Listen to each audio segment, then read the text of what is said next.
got Dave, Brandon, and Adam here. This is the title of the conference is How to Prepare for Cyber War. These guys are versed in that. They're versed in security in general.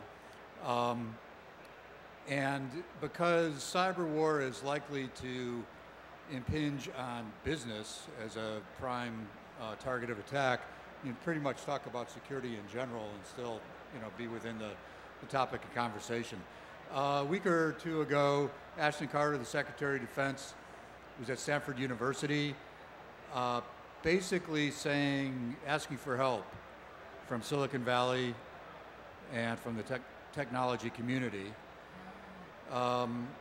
They feel like they have themselves covered on defense from the air, the sea, the land. Cyberspace is something that they're really not real confident in. It's a little bit scary to realize that, but it shows this new world we're entering.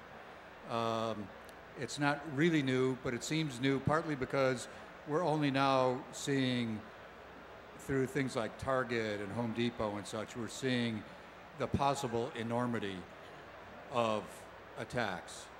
So I'd like to ask you guys, first of all, what do you make of the Secretary of Defense going to Silicon Valley to ask for help? It's unprecedented as far as I can tell. All right, I'll start. So it's a good start because I think the statement that as a country, we're not ready is true. Cyber is a very different domain. If North Korea put a tank in Los Angeles and they tried to drive the tank through Sony Pictures, that would never have happened because the government has both the visibility and capability to stop that.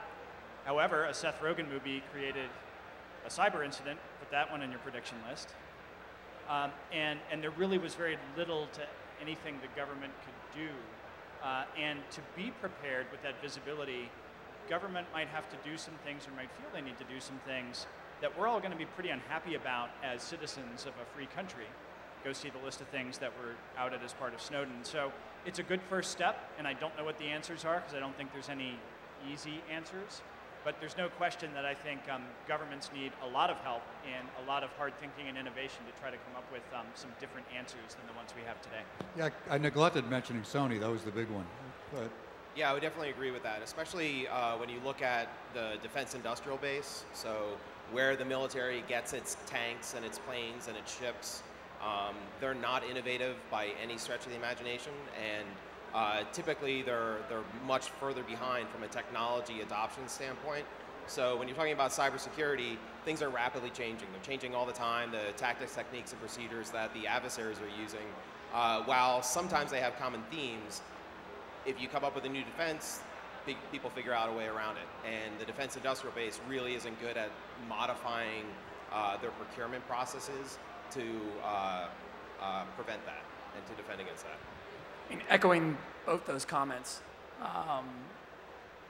leveraging just off the very last one you made, it was procurement. The way the federal government today goes around engaging and procuring from organizations really doesn't play well with high-growth, young, high-tech startups.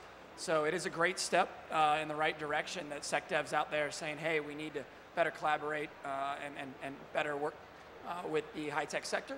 But at the same time, there's not necessarily mechanisms in place today to allow that to even happen if two parties wanted to make it happen. so what's going to push that into reality?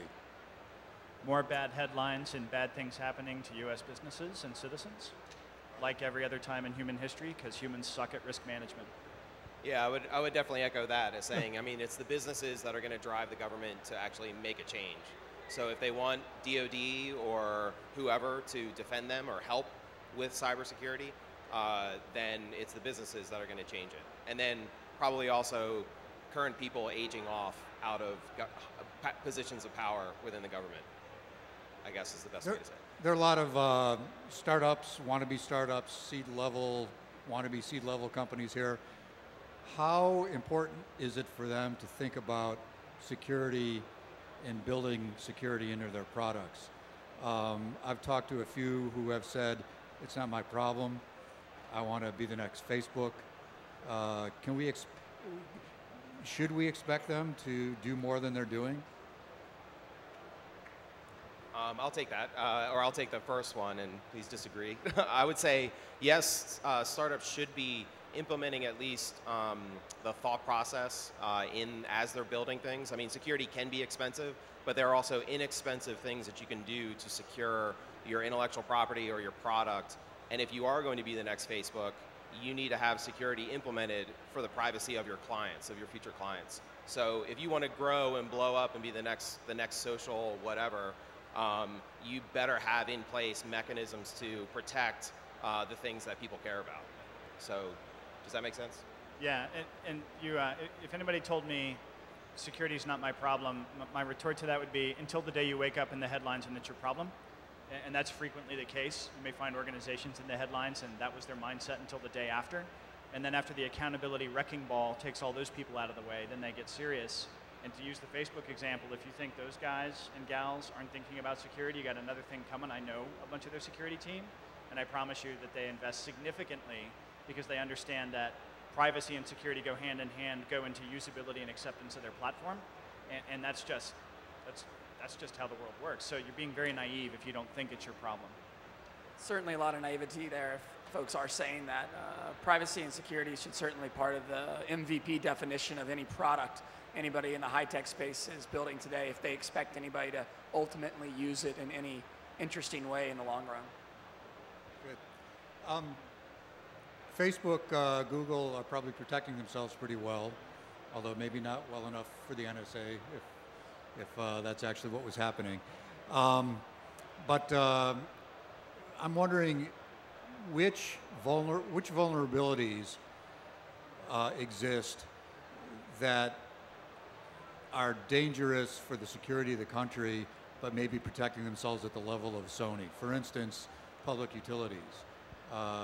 What are the soft spots in industry in the United States in terms of security, as far as you can tell? Everything? That'd be a bit hyperbolic. I guess, I don't know that I could pick any one industry. It's more like individual organizations within industries may have issue, particularly when we start talking about critical infrastructure where bad physical things could happen. I think there's good awareness in those sectors, but there's always going to be outliers that may be at the bottom of their game. The farther away you get from, there's kind of two things that govern. You have kind of defense and infrastructure, and then there's whatever sector had the recent nastiest headline. And then after that, the farther away you get from those two things, the more capability and kind of think space is occupied by cybersecurity issues. And how much of a problem is the lack of, this is a problem throughout any company that's looking to hire tech people, but how big a problem is the lack of tech talent to fill available positions? It's certainly a problem across a wide range of technology-related industries, but cybersecurity is probably one of the industries that I would venture to say with high confidence has a negative unemployment rate, and both within government and within private industry. So it's a big problem. Yeah, I think actually Gartner put out a study recently where they said 40% of security engineering jobs in the countrywide are left unfilled. We certainly see that with our clients in the Valley, where they're basically recruiting people from other companies. So, Uber is recruiting from Facebook, right? They're the new darling, so they're recruiting security team from Facebook. You've got Airbnb is gutting people out of, pick another company out there. So, yeah. So it's definitely a problem, but it's good for if you're interested in security, I guess. It's sort of a buyer's market from if you're an engineer. It's also a huge opportunity, right? So if you are looking for, I want to invest in security, or I want to do a startup in this space, that problem and the lack of talent is a great thing to go at. So what can you do to help change some of that equation through some aspects of innovation, to make people scale better, to make organizations have to care about it less by providing some part of the equation, so you make it not their problem. You can't get totally away from providing some of that human capital, but I think there's a lot of ways for new innovators to potentially disrupt some of that space. those would be the opportunities I'd be looking for if I had $1 to put on it. I couldn't agree more. I think that cybersecurity is going to ultimately be seen as another utility, as a foundational layer, and that I don't know, without rare exception, how many organizations employ electricians and plumbers full-time inside of their organization. You walk in, the lights turn on, you turn the sink, the water comes out. You build an application because you're using this good framework that ultimately will exist. You don't worry about certain parts of the security chain. You don't need to have nearly as many experts on staff as you do software engineers, because hopefully the opportunity is a lot of the fundamentals of security today that require a lot of human touch will get automated and orchestrated by intelligent software built by companies out here today. Yeah, I would agree with that. I would say that's like long term, those things are going to be fixed by technology, but I think in the short term, it's also going to be less experienced cyber people. So it's, you know, recent graduates of college who are now, they're in that role. Like, people are going to fill it with bodies initially. So over the next like 4 or 5 years, and then the real solutions are going to kind of come. We'll keep fingers crossed in the meantime. Right. I mean, that's, yeah. So. Yeah, I think there's and to go with that, I think both of those things are the case. There's always going to remain that human need, but I think it's going to be increasingly difficult for organizations to have their own expert set of ninjas. Like Google can hire those people, Facebook can hire you, or whatever. But some bank in Cleveland probably can't and never will. And so services or solutions providers that help meet that need, that take that out of the hands of companies, on top of good foundational frameworks, probably more successful than thinking everyone's going to go hire, you know, their own team of anti-hacking experts. I want to ask one more question, and I'd like you all to ask some questions of one another. Getting back to Ashton Carter asking for cooperation, I've lived in DC, I've lived in the Bay Area for 25 years now. In the Bay Area, there's, post-Snowden, there's been a lot of mistrust against the NSA, against the government, and some of the things that I hear and actually personally believe that if the NSA had talked about what kind of spying they were doing, they wouldn't have gotten near the backlash, that people would have been cool with it. They didn't like to be lied to, especially in Congress. So that's a long way of asking, what can the government do to regain the trust so that people coming up through school or training programs will want to cooperate with the government on security? Share more information. That's one big thing. I mean, I worked at NSA for 10 years, CIA for about 3 years, and the death grip that they have on information and intelligence and overclassification, they should really be pushing more of that out and sharing it with people who actually care about it. So, like, you know, whether it's the financial sector, the power and utility, I mean, they do that moderately through DHS, but really there's a lot more that they can do, and they can actually say that this was from, you know, the NSA, you know, the great evil kind of thing. So say that this is what they did, this is what they found out, and then publish more. Be a more open dialogue that way instead of just asking for help the other way. But it seems from the president on down, not just this president, but any near future presidents, the whole thing is to prevent another 9/11, and that seems to take precedence over a cyber 9/11, and they might even be in some ways at cross purposes to one another. Does that make sense? In other words, hoarding the information. Well, so I would say that I don't know that I would really agree with that too much. I'm not. Okay. I can see your point. Good. Yeah. Okay. But it does go to like actually sharing. But I do think, you know, people do have noble intent in what they're doing. I think their execution is poor in some cases, particularly in the sharing. And then you have in one case, like you say, Cyber 9/11 is the next big, or Cyber Pearl Harbor, I think was the quote from the SecDef a couple months ago. Right. But yeah, I think there needs to be a bit of a culture All right. shift. You can say dumb question. That's okay. No, I don't think it's a dumb question. Not at all. I think one of the biggest challenges is the difference in perception between what a lot of us as citizens feel the oversight mechanisms and limitation, kind of limits placed on government what they are, and how the government chose to interpret what they were at some point in time.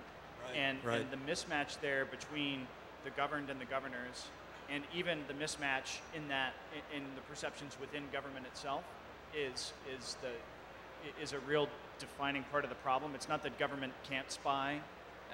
It's not that government can't get access to information. It's the concept that there's a due process and oversight. Exactly. And the fact that the wide perception is that was completely bypassed and is now almost meaningless is perhaps one of the biggest stumbling blocks to reestablishing a useful dialogue. Yeah, and as a member of the media, I would say that the media plays a big role into, it happens so often, making it a black and white situation. You're either a patriot or you're not, and not looking at more logical and reasonable ways to protect the country. We've certainly engaged in this dialogue with customers and in DC, and I spend a lot of my personal time kind of on this topic outside of the company. And to your point about black and white, to your point about how it's not about being able to spy or being able to get access to information when it's needed, it's about maybe a process that's understood that leads to those things happening. A lot of what we've seen in dialogue has been everybody's either asking for everything or nothing when it comes to collaboration. And I think if there's a logical line that's easily drawn, that is national security, domestic law enforcement, and those are two very different topics. And Right. collaboration on those two topics will look different. Today, they're one topic at most of the legislative levels and most of the defense levels. So just drawing a logical line between those two helps make the conversation easier to digest for most. And then it's, what are we collaborating on? And are you asking for us to collaborate before something takes place, or you're asking us to come in and mop it up, like Right. healthcare.gov? Yeah. Like things where if you really want to collaborate, then start in the beginning and make certain that what the collaboration is leading towards is well understood. Right. There's a lot of transparency there. But my simple answer to the question around what can the government do from a trust perspective, it's always summed up with time buys trust. There's no other way to get it back. They're just going to Right. have to earn it over time. Good. So would anybody like to ask another panelist a question?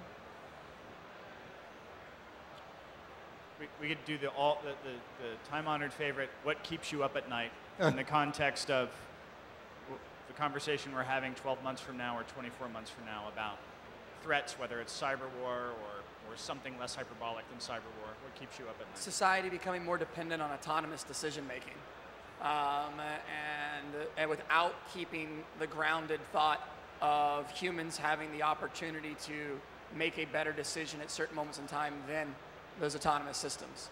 So a world where there's a lot of self-driving cars, that's great, freaking awesome. I'd probably use them, but I won't use them first, because the second that the system either is hacked or accidentally makes a bad decision at 70 miles an hour, even though I have a manual override and grab the steering wheel or press the brake, as a human, I can't respond fast enough.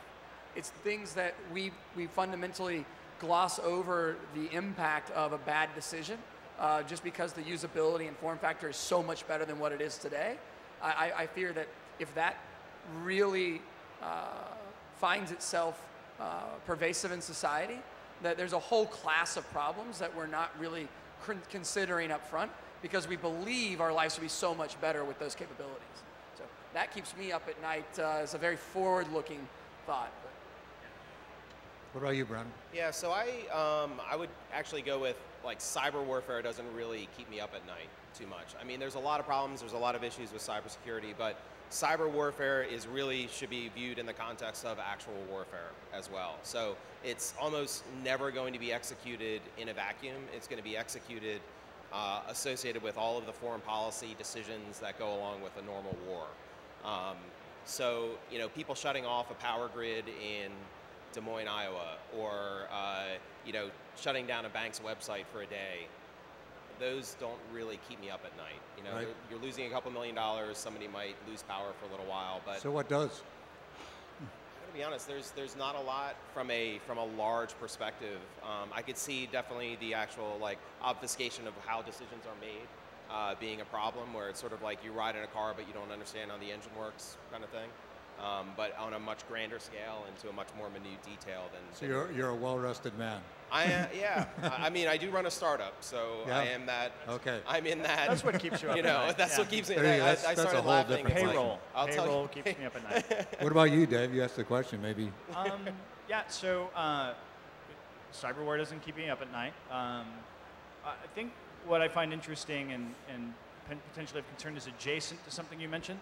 So as opposed to autonomous systems themselves, when we start talking about a massive mesh of fully connected devices that do a bunch of stuff, there's going to be a bunch of things that happen in the interaction between those things, like my thermostat, my smoke detector, and my front door lock. Right? There's going to be a relationship between these things that some of which will be designed and understood, and then because it's software and technology and is moving faster than perhaps engineering discipline is moving behind it, it's going to have a bunch of unintended things that are possible.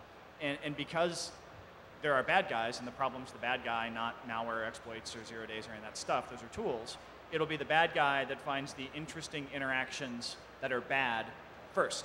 Right. Because they're good at that. And so keep me up at night, but it certainly intrigues me.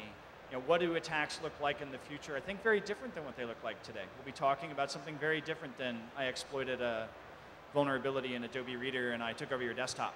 Like in the future, none of those words will have any meaning. We'll be talking about something entirely different, and I don't know what that is yet. So that definitely spins in my head. Well, good. Thank you very much. Interesting conversation, and thanks for listening. Please give them a round of applause.